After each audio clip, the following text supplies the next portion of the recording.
Welcome. Please fasten seatbelt.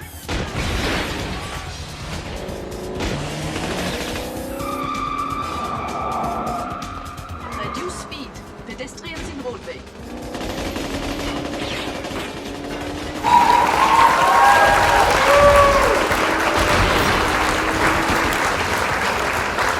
Hey guys! Today I'm going to review Tomorrow Never Dies, made in 1997.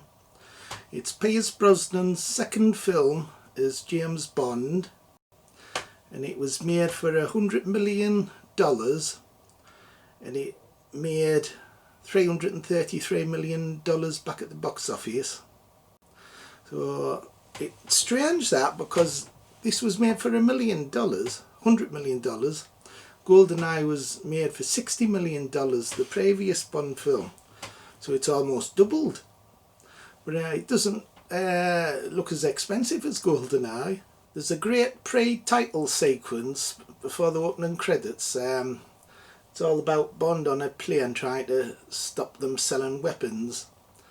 And there's lots of action. It's pretty good. A lot of Brosnan pre-titles are pretty good. Also, you see him pull one of his pain faces where someone tries to strangle him, and Pierce tends to be a little bit over the top sometimes when he's acting. When he's in pain, he's really over the top. He goes like that. It's funny. I also think that the song's pretty good by Sheryl Crow, and the titles are good as well. I've noticed all the titles of the Brosnan era in his 4 films are good. They seem to do a good job with them. Another thing about this film, with it being Brosnan's second as Bond, he seems more confident in the role. He also looks a little bit bigger, just slightly. So I don't know if he's put weight on or if he's beefed up a bit in the gym, because in GoldenEye he looked a bit on the thin side. However, the film, it's not as good as GoldenEye. It's, to be honest, it's sort of like a second-rate Bond film. It's still watchable, but it's I wouldn't put it in the top films. This is like near the bottom. The Bond girl's interesting. She's Asian and she does her own stunts. She's also in Star Trek Discovery that's getting made. She's not bad in this film, maybe a little bit bland at times, but she's in some good scenes. I like the scene when she's on the bike handcuffed to Bond, and they both got to ride the bike, so she sat there in front of him pressing the brakes and stuff. So that's clever. She seems very energetic. But one of the worst things about the film for me was Teri Hatcher. She was bloody wooden. Terrible scenes with her. And the dialogue doesn't help as well. It's so cringy. Her and Bond, I suppose, had an affair, and he's supposed to really like her. But you wouldn't think so by watching it. She's really cold and wooden. She's a power actress. Isn't she, Bones? Yeah, she was like a plank of bloody wood. It's a wonder Bond didn't get a bloody spelk in his mouth. The best bit about the film's the car. It's really good. Q introduces it to Bond in one of his better scenes. Q's really funny in this film. But the car's excellent. It's you can control it by using your mobile phone. And in the car chase, Bond is in the back seat of the car, but he's driving it using his remote control on his phone. And a really unusual car chase. So all these cars chasing after him and stuff, and rockets firing. And the car can blow out gas and drop little things to burst tyres behind them. It's an excellent car. I think the villain's pretty good as well, Elliot Carver. He's got some funny... When you remove Mr. Bond's heart, there should just be enough time for him to watch it stop beating. Excuse me. dialogue scenes as well. He's a good character.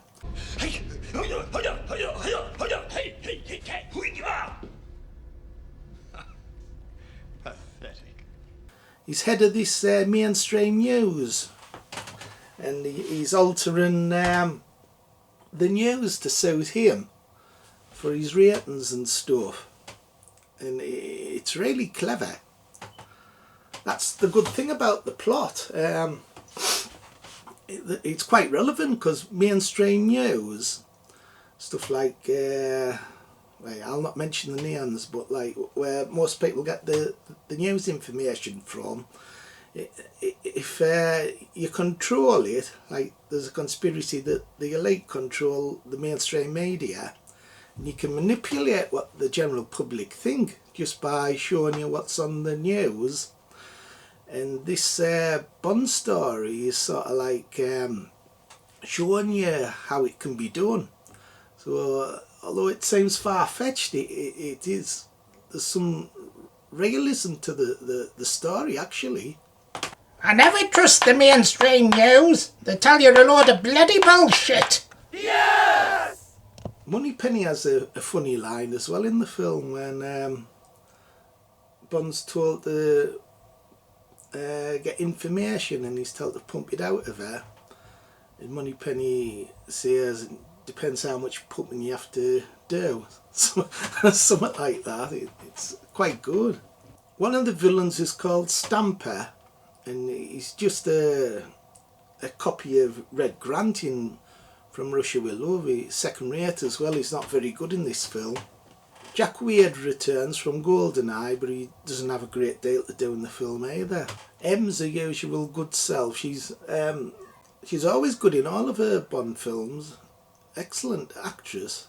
So overall, it's definitely not as good as GoldenEye. It's pretty second rate.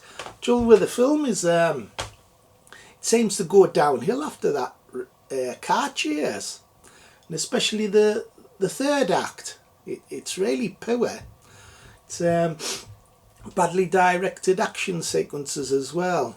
Instead of like seeing proper exciting action, all he gets like shooting and gun flashes, shooting about, and then what actual bullets are damaging, and then their return fire.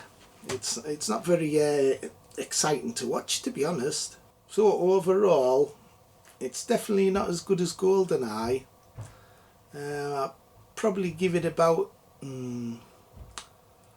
it's okay, it's watchable, but I'll give it 7 out of 10. 7 out of 10. Hey.